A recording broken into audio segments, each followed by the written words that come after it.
Assalamualaikum warahmatullahi wabarakatuh. Adik-adik mahasiswa PTIK yang saya banggakan, hari ini akan saya coba menggambarkan tentang teknik skripsi yang sebentar lagi adik-adik akan lakukan. Adapun susunan skripsi terdiri dari 3 bagian. Bagian pertama adalah bagian awal. Bagian awal itu terdiri dari halaman judul, sampul, halaman pengesahan Dewan Penguji, halaman persetujuan pembimbing, halaman dedikasi, kata pengantar, daftar isi, tabel gambar, daftar lampiran, daftar gambar, apabila daftar-daftar tersebut ada di dalam skripsi adik-adik sekalian. Kemudian bagian yang kedua adalah bagian pokok. Bagian pokok ini meliputi bab-bab skripsi yang berisi pasal-pasal untuk menguraikan substansi materi skripsi. Penyusunan bab-bab tersebut diurut sesuai dengan proses penelitian yang ditetapkan desainnya sebagai berikut. Bab pertama, yaitu bab pendahuluan, terdiri dari 5 subbab. Subbab pertama mengenai latar belakang permasalahan. Subbab kedua mengenai perumusan permasalahan. Kemudian subbab ketiga mengenai tujuan penelitian. Kemudian subbab keempat mengenai manfaat penelitian. Dan subbab kelima mengenai sistematika penelitian. Latar belakang permasalahan yang harus ditulis di dalam skripsi ini adalah mengenai permasalahan atau latar belakang yang akan dijadikan dalam skripsi adik-adik sekalian. Dalam latar belakang permasalahan akan digambarkan tentang latar belakang yang menjadi objek penelitian Anda dan latar belakang yang menjadi latar belakang tentang permasalahan yang akan ditonjolkan dalam tulisan ini. Kemudian bab kedua berisi tentang tinjauan kepustakaan.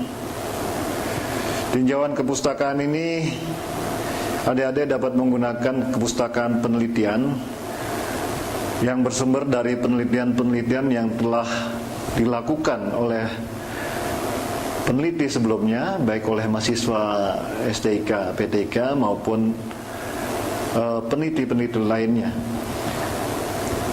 Kemudian tinjauan kepustakaan berikutnya adalah kepustakaan konseptual. Ini terdiri dari konsep-konsep atau teori-teori yang berhubungan dengan penelitian yang adik-adik lakukan. Kemudian tinjauan kepustakaan yang berikutnya adalah kerangka berpikir. Kerangka berpikir ini dimaksudkan untuk memberikan gambaran kerangka penelitian yang akan adik-adik lakukan. Untuk penelitian kuantitatif, setelah kerangka berpikir diakhiri dengan membuat hipotesis. Sedangkan untuk penelitian kualitatif, setelah kerangka berpikir tidak diperlukan untuk membuat hipotesis, tetapi bisa merumuskan premis yang akan digunakan dalam penelitian ini. Bab ketiga mengenai rancangan dan pelaksanaan penelitian. Untuk pendekatan kuantitatif, rancangan dan pelaksanaan penelitian ini terdiri dari 6 subbab, yaitu yang pertama adalah pendekatan dan metode penelitian. Kemudian yang kedua operasionalisasi variabel. Kemudian yang ketiga adalah populasi dan sampel. Dan yang keempat teknik pengumpulan data. Kelima teknik analisis data. Kemudian yang keenam adalah kelengkapan dengan uji validitas dan reliabilitas. Untuk pendekatan kualitatif, pendekatan dan metode terdiri dari 4 Subbab pertama adalah pendekatan dan metode penelitian. Kemudian subbab kedua adalah sumber data atau informasi. Kemudian subbab ketiga adalah teknik pengumpulan data. Subbab keempat adalah teknik analisis data.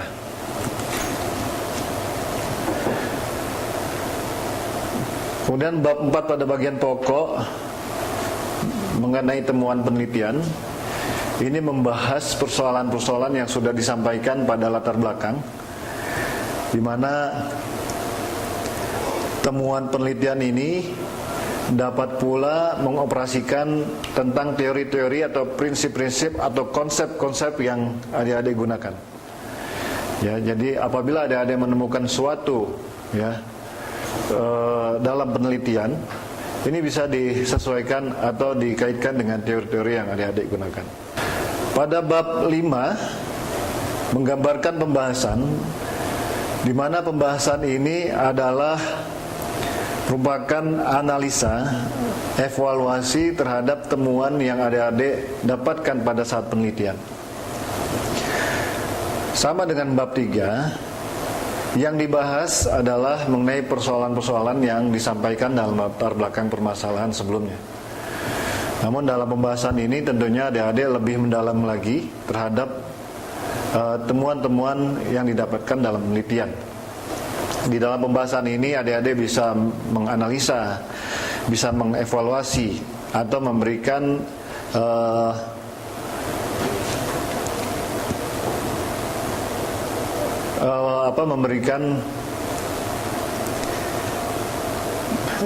analisis dengan menggunakan teori dan konsep-konsep yang digunakan dalam penelitian ini.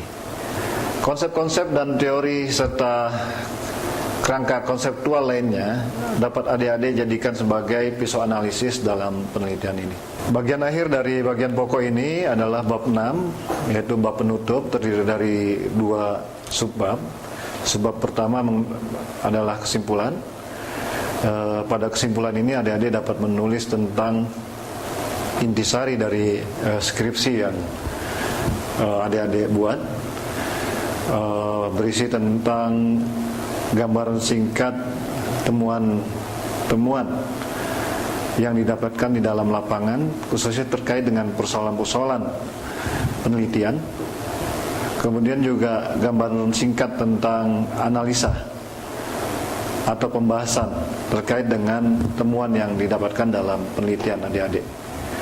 Kemudian sebab kedua mengenai saran atau rekomendasi.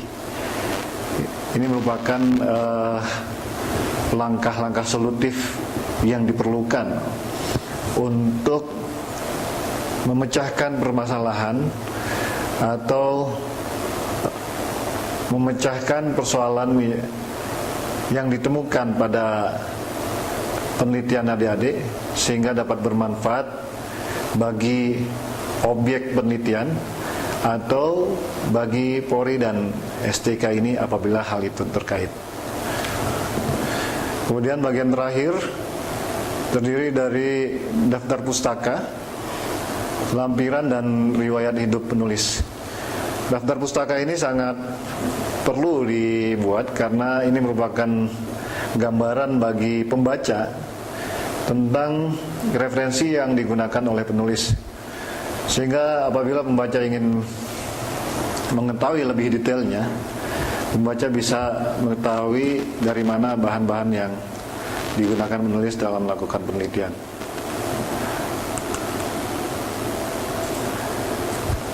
Demikian yang bisa saya gambarkan tentang teknik penulisan skripsi, sehingga ini bisa menjadi gambaran bagi adik-adik sekalian untuk melaksanakan skripsi sebagai salah satu prasyarat adik-adik sekalian untuk meraih gelar sarjana ilmu kepolisian. Terima kasih. Wabillahi taufiq wal hidayah. Wassalamualaikum warahmatullahi wabarakatuh.